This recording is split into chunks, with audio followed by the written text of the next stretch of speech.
السلام کے بارے میں بھی ان کا یہ عقیدہ ہے کہ یہ نعوذ باللہ کافر تھے. ان کی کتابوں میں نبیوں کو کافر لکھا گیا ہے. کیسے بےہودہ انسان تھے، اللہ کے پیغمبروں کو انہوں نے اپنی کتابوں میں کافر لکھا، تو ان کے ایمان کا کیا ٹھکانہ ہوگا؟ اللہ رب العزت نے ان کی حقیقت کو بتا دیا کہ ان لوگوں نے کیا کیا کیا، اور ان لوگوں کی حقیقت یہ ہے کہ خود یہ سیکھتے تھے لیکن بتاتے تھے کہ ہم جو ہے حضرت سلیمان علیہ السلام یہودی تھے اور انہی سے ہم نے سیکھا ہے. لہذا اللہ رب العزت نے وہ ساری باتیں بیان کر دیا کہ دیکھو حضرت سلیمان علیہ السلام کی اس میں کوئی غلطی نہیں ہے. حضرت سلیمان علیہ السلام کا زمانہ چل رہا تھا، حضرت سلیمان علیہ السلام نے نہ جادو سیکھا اور کفر نہیں کیا. کیا مطلب یہ ہے؟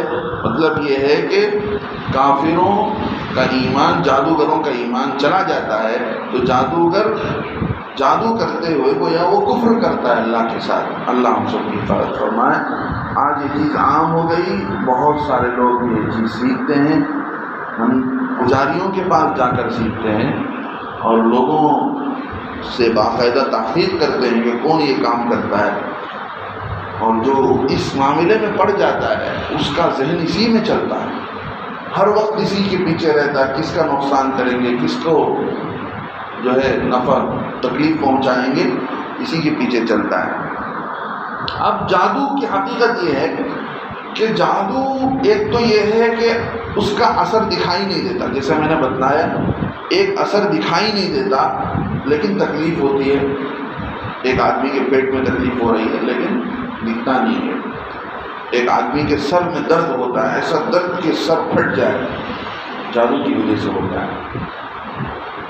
تو ایک تو یہ حقیقت ہے جادو کی، اور دوسری حقیقت یہ ہے کہ خیال میں ایسا لگتا ہے کہ یہ چیز کی حقیقت بدل گئی ہے.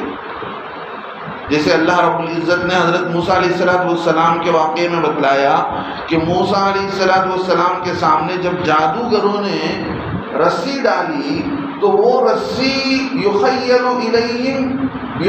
بسحرہم انہا تسعی، ان کے جادو سے موسیٰ علیہ السلام کے ذہن میں یہ بات آ گئی کہ انہا تسعی، کہ وہ گویا سانپ ہیں.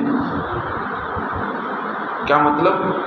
وہ چیز ویسی نہیں ہوتی، دکھائی دیتی ہے، خیال ایسا ہوتا ہے کہ یہ سانپ ہے.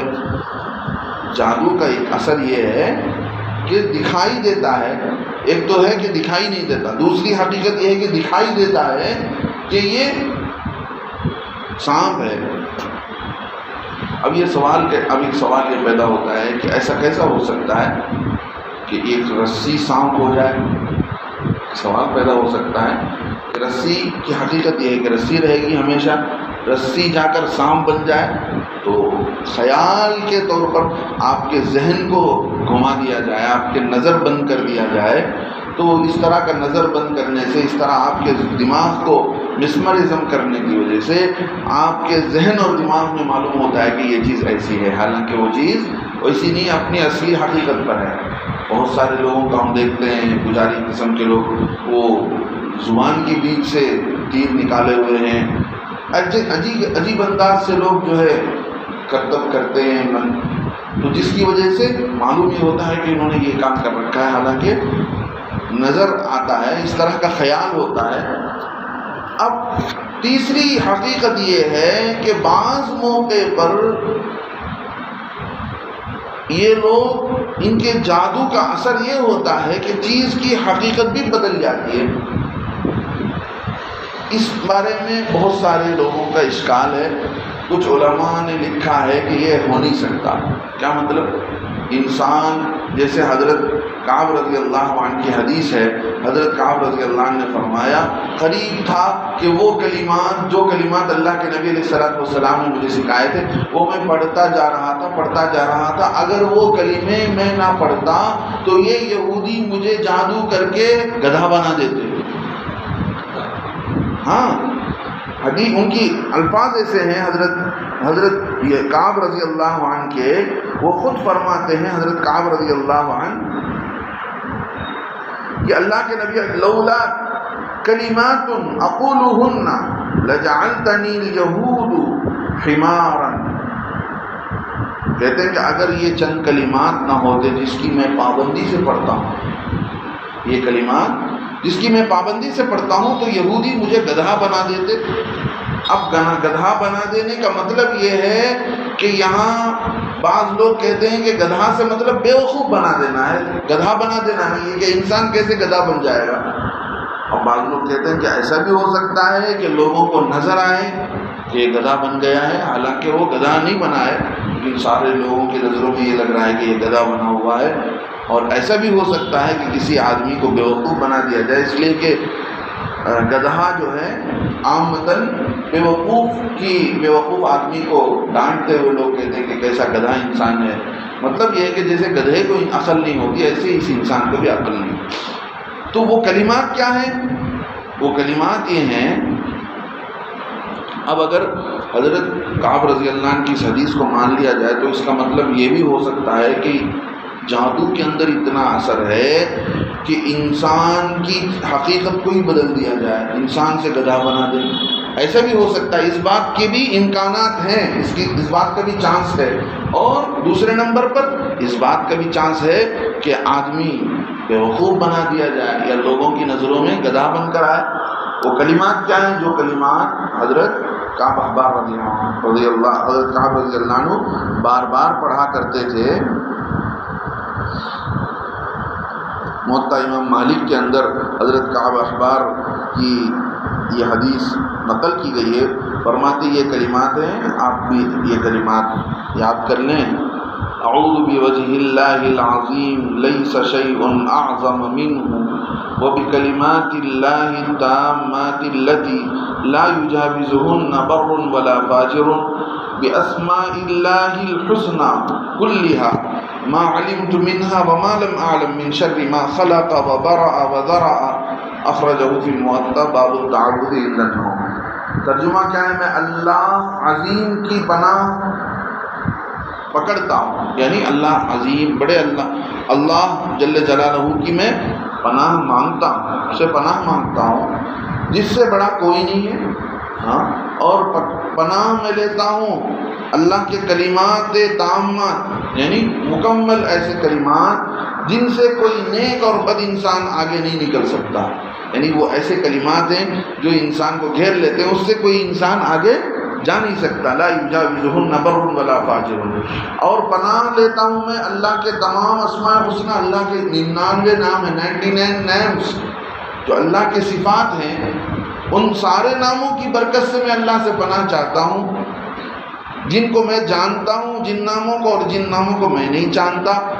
ہر اس چیز کے شر سے میں پناہ چاہتا ہوں جس کو اللہ نے پیدا کیا ہے اور وجود دیا ہے اور پھیلایا، جو بھی چیز اللہ نے پیدا کیا ہے اور جو بھی چیز اللہ نے وجود میں لایا ہے اور پھیلایا ہے، تو ہر ساری چیز سے میں پناہ چاہتا ہوں۔ کیا مطلب؟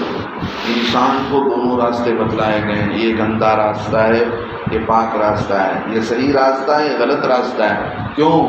اس لیے کہ دنیا امتحان کی جگہ ہے۔ اللہ یہاں پر دونوں راستے بتا کر دیکھنا چاہتے ہیں کہ کون کس راستے میں جاتا ہے۔ اب آگے چل کر آپ حضرات کے سامنے یہ تینوں حقیقت میں نے بتلا دیا کہ جادو کے ذریعے سے کیسی حقیقت بدلائی جاتی ہے۔ ایک مسئلہ یہ ہے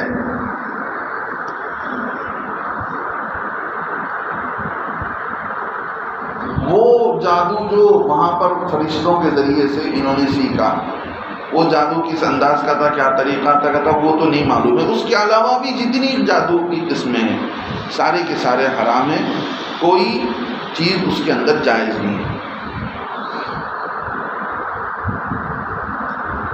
بعض لوگ جو ہے انبیاء علیہ السلام کے ساتھ جو معجزے پیش آئے، بڑے بڑے اللہ والوں کے، اولیاء اللہ کے کرامات ہوئے، اس سے جوڑ کر دیکھتے ہیں کہ یہ بھی اسی جیسی چیز ہے۔ دیکھیے، معجزہ کا تعلق اللہ سے ہوتا ہے ڈائریکٹ، اور کسی ولی کا تعلق اللہ سے اتنا مضبوط ہو جاتا ہے، ان کی ولایت کی نشانی یہ ہے کہ ان کے ہاتھ سے کوئی ایسا کام ہو جاتا ہے جو کام عادت سے ہٹ کر ہے۔ عادت سے ہٹ کر ہے۔ ایک اللہ کے ولی کے بارے میں لکھا ہے کہ سردی کے زمانے میں تالاب میں گئے، لوٹا سے پانی لیا تو پورا پانی گرم تھا۔ سردی کے زمانے میں تالاب کا پانی کتنا ٹھنڈا ہونا چاہیے، لیکن وہ لوٹے سے پانی لیا انہوں نے تو پانی گرم۔ تو یہ ہوتا ہے کرامت۔ ایک ہوتا ہے نبیوں کے ساتھ معجزہ، جیسے میں نے کہا موسیٰ علیہ السلام نے اپنا عصا ڈالا تو سارے سانپوں کو اس عصا سے اژدہا بنا، ان سارے اژدہے نے ان سارے سانپ، تو یہ معجزہ ہے۔ اور اولیاء کے ساتھ یہ کرامت ہے۔ ان دونوں کا تعلق سحر اور جادو کے ساتھ کچھ نہیں ہے۔ جادو ایک گندی حرکت ہے جس سے ایمان والے کا ایمان چلا جاتا ہے۔ اللہ سے دعا ہے اللہ تبارک و تعالی ہم سب کی حفاظت فرمائے۔ ہر نماز کے بعد سورہ اخلاص 11 مرتبہ پڑھنے کی عادت ڈال لیں اور اس کو دم کرتے رہیں۔ صبح و شام کی دعاؤں کا اہتمام رکھیں، ہاں، اور وقتاً فوقتاً جو اللہ کے نبی علیہ السلام کی نے مسنون دعائیں سکھائی ہیں، ان ساری چیزوں کی وجہ سے آدمی اللہ کے پناہ میں رہتا ہے، اللہ کی حفاظت میں رہتا ہے۔ اس کے بعد بھی اللہ رب العزت کسی کے حق میں آزمائش کا وقت لکھ دے، کچھ نہیں کر سکتے۔ بعض لوگ پوچھتے ہیں کہ نبیوں پر بھی جادو ہوا ہے۔ دیکھیے، جادو کا تعلق انسانی طبیعت سے ہے، انسان کی طبیعت سے جڑی ہوئی چیز ہے جادو۔ تو انسان، نبی بھی تو انسان ہی تھے، جیسے ہم کو بیماری آتی ہے ایسے انبیاء علیہ السلام کو بھی بیماری آتی تھی، ان کو بھی صحت ملتی تھی بیماری کے بعد، ان کو بھی جو ہے کھانے کی، پیاس کی، ان کو بھی تکلیف معلوم ہوتی تھی، بھوک اور پیاس۔ تو انسان ہونے کے اعتبار سے ان پر بھی جادو کا اثر ہوتا تھا، لیکن اللہ رب العزت اس چیز کو ان سے پار کر دیا کرتے تھے۔ لہذا ہم بھی اپنے بچوں کو بچاتے رہنا چاہیے، اور ایسے اللہ نے دنیا کے اندر جہاں رحمتیں اتاری ہیں، ایسے اللہ نے بلاؤں کو بھی اتارا ہے۔ ان رحمتوں کا اور بلاؤں کا آپس میں ٹکراؤ ہوتا رہتا ہے۔ حدیث میں آتا ہے کہ جب مغرب کا وقت آئے تو اپنے بچوں کو گھروں میں سمیٹ لو، اس لیے کہ شیاطین کے ادھر ادھر ہونے کا وقت ہے۔ کئی بچیوں پر، چھوٹے چھوٹے بچوں پر مغرب کے وقت میں کھیلتے رہتے ہیں، ان پر اثر ہو جاتا ہے، شیاطین کا ادھر ادھر آنا جانا ہوتا ہے، تو شیاطین کا اثر ان بچوں پر ہو جاتا ہے، لوگ پریشان ہو جاتے ہیں۔ حدیث میں ہے کہ بچوں کو مغرب کے وقت گھروں میں سمیٹ، اس طرح احتیاط بھی کرنا چاہیے، خود بھی دعاؤں کا اہتمام کرنا چاہیے۔ اللہ تعالی ہم سب کو عمل کی توفیق نصیب فرمائے۔